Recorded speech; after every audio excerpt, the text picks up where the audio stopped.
Hello guys, ngayon palang araw na to, magluluto ako ng ng sinigang na pampano. Oh, ito yung aking mga gulay. Oh, ayan. Oh, bumili na ako ng pechay. Tapos lalagyan ko nito kasi ito favorite ko to. Okra. At tapos ano tawag ko dito? Sitaw. Ngayon, yung aking pampano. Bumili ako sa store ng bali dalawang piraso yata, dalawang piraso ng aking pampano. Ganito lang siya iluluto ko, hindi ko na siya hihiwain. Ganyan lang siya kalaki. Kaya masarap ang pagkain ko ngayon kasi sinigang na pampano. Oh, okay guys, hiwain ko lang muna yung aking mga gulay tapos ipapakita ko sa inyo yung aking pampano. Yan, ito yung aking pampano. May dalawa pala akong pampano. O, ayan. Tapos, ito yung aking sibuyas, kamatis. O, ayan yung mga aking mga gulay. Buti na lang nakabili ako ng tamarin para sa aking mix na sampalok. Ay, kaya lang hindi, sana yung mix, yung sa may ube. Kaso wala, okay lang. So, ayan ang aking patis. So, mag-umpisa na tayo. Maghihiwa na ako ng aking gulay. Sarap na naman yung kain ko dito. Alam mo nyo guys, diba sinasabi ko sa inyo na magre-reduce ako? Ayun, napakain na naman ako ng mga kanin. Talagang hindi ko yata kaya. Bahala na. Total, may edad na naman ako. Kain na lang ako ng kain. Magpakasaya na lang ako sa pagkain ko. No, ayan.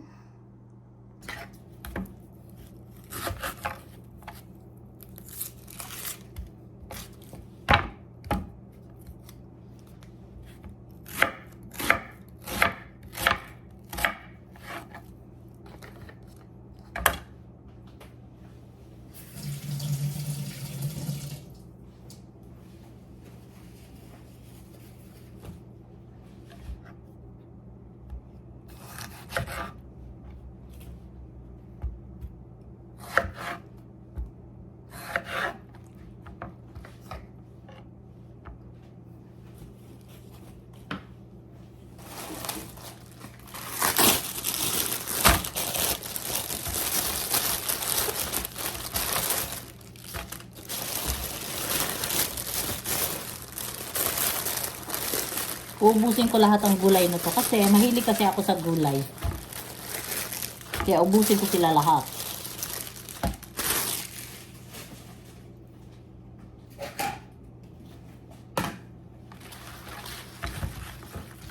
Okay, tatanggalin ko lang ang dulo tapos saka ko siya huhugasan. Tanggalin muna natin. Dito muna siya sa tabi.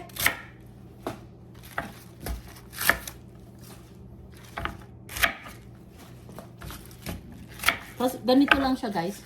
Hindi ko na siya hihiwain, ganito lang siya.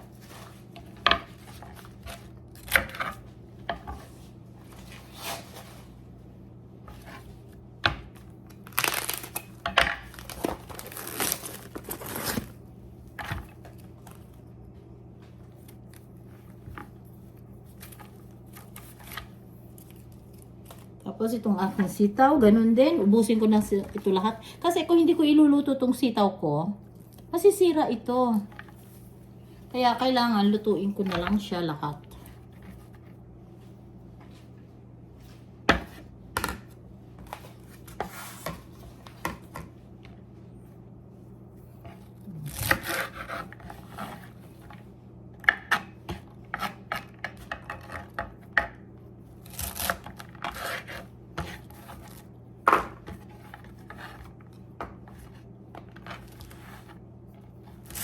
Kaya lang yung sitaw ko, hindi ko alam kung sariwa siya o ano kasi nakabalot na siya sa plastic nung binili ko.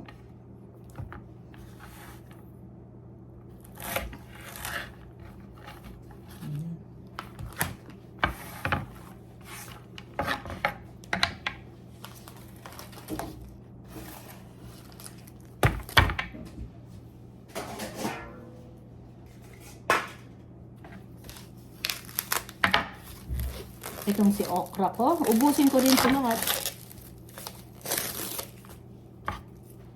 Kahit ako lang ang kumakain, walang problema. Kasi, pag gulay talaga, mahilig talaga ako sa gulay. Kaya, Kaya hindi ako namumblema dyan na kung hindi ko mauubos dahil mauubos ko siya talaga. Saka ko na siya huhugasan sila. Ganitin ko muna. Tanggalin ko muna yung mga dulo. Kahapon kami na malengke ni Rita. Namili ako ng mga pagkain ko sa Filipino store. Kasi doon lang ako bumibili sa Filipino store. At doon yung aking mga gustong mga isda, mga gulay. Tapos ano naman, sa Costco naman, pumunta kami ng isang araw. Bumili ako ng salmon.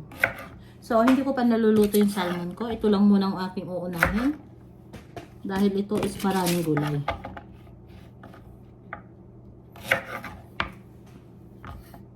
Ayan. Ayan. Tapos na tayo sa paghihiwa. Huhugasan ko na lang sila. Okay. Yung sa isda ako naman, gigilitan ko muna yung isda ko. Pero hindi ko siya hahatiin. Gigilit-gilitan ko lang. Para pag naluto, talagang lutong-luto talaga.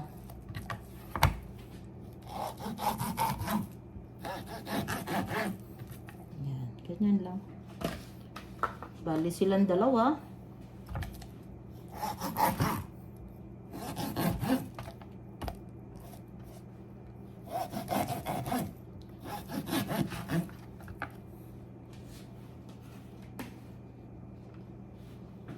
Oh, yan. Ang lalaki, guys. Pero, ito tanghalian ko. Tapos yung isa, hapunan ko.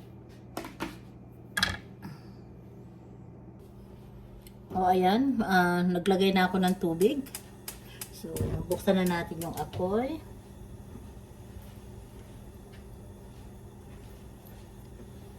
Ilagay na natin ang sibuyas.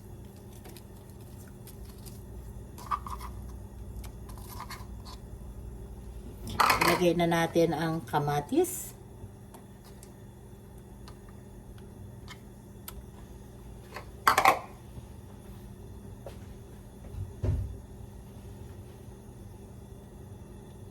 O, ayan, kumukulo na siya. Buksan na natin. Tapos, ilagay natin ang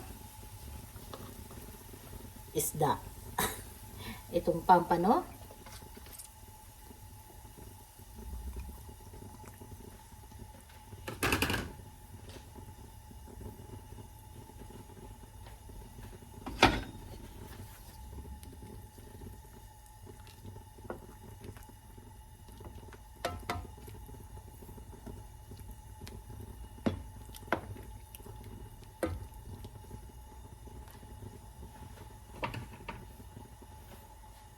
Takpan muna natin.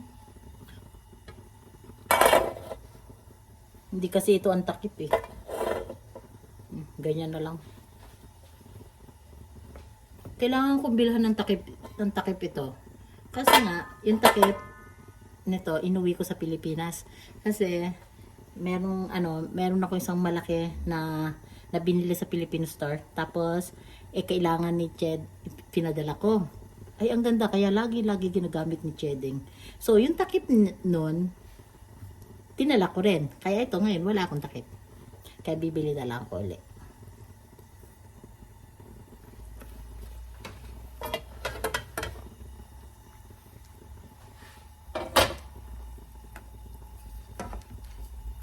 Anihin natin yung yung kamatis. Durugin na natin.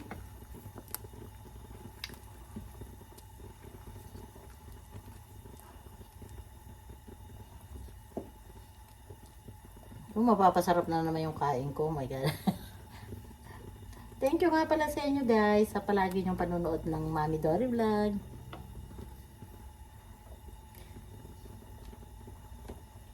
Maraming salamat sa aking mga team, sa aking team Stardom, team Golden Heart, at saka yung aking team na Kaposas. Hello sa inyo guys.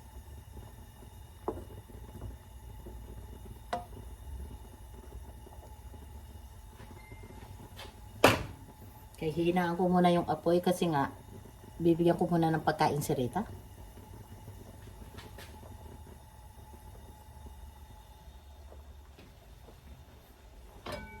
Takpan muna natin.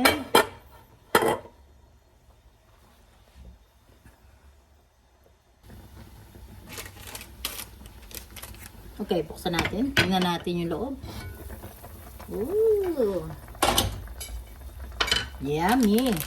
Ngayon, lagyan na natin siya ng, ng pampasarap para umasim.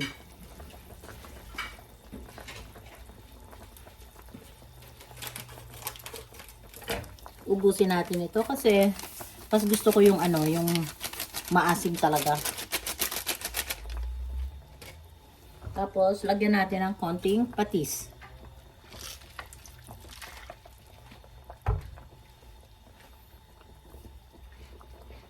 Dandahan lang ang paghalo sa kasi baka pasira yung isda natin.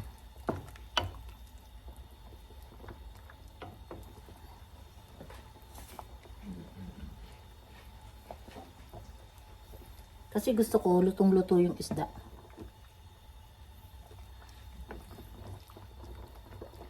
Sabi nila, pag nagluluto daw ng isda, pag yung mata daw lumabas na, luto na raw yun. Pero, lulutuin ko pa kahit lumabas na yung mata niyan. Okay, takpan uli natin. Pagkatapos, lalagay ko na yung aking mga gulay. Isang kulo pa, tapos ilalagay ko na yung mga gulay.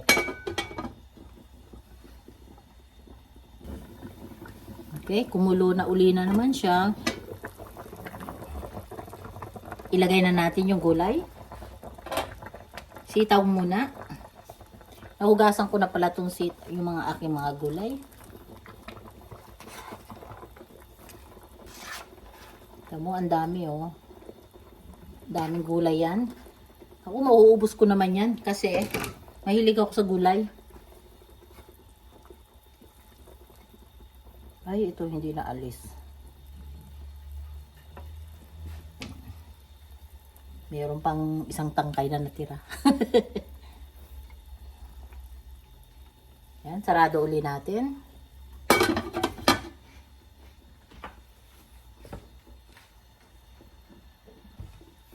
Isunod ko na pala yung aking yung aking okra. So, hindi ko na rin siya hiniwa kasi gusto ko malalaki ang okra ko.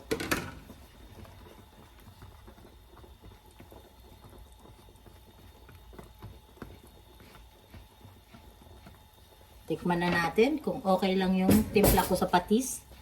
At kung kulang, pwede naman dagdagan.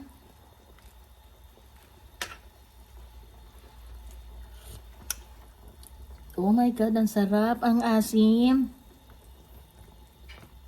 Tama-tama kasi ngayon napakalamig dito.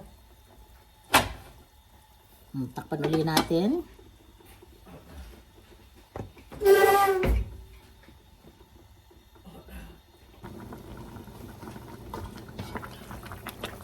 Ayan, binuksan ko na uli. Pwede na nating ilagay yung aking pechay.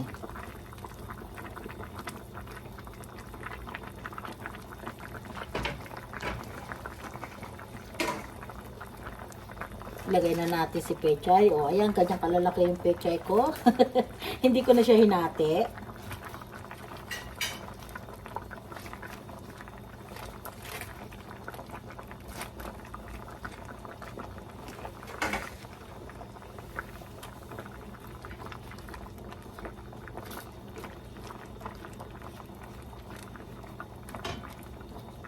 Okay, takpan uli natin.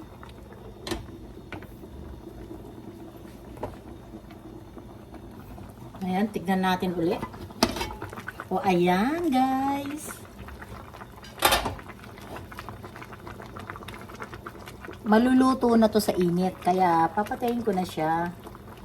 Kasi ayaw ko talaga na lutong-luto ang aking mga gulay. Gusto ko, pag kinakain ko siya, yung medyo tutulog-tulog pa siya sa mga ipin ko. Diba? Ang sarap nun.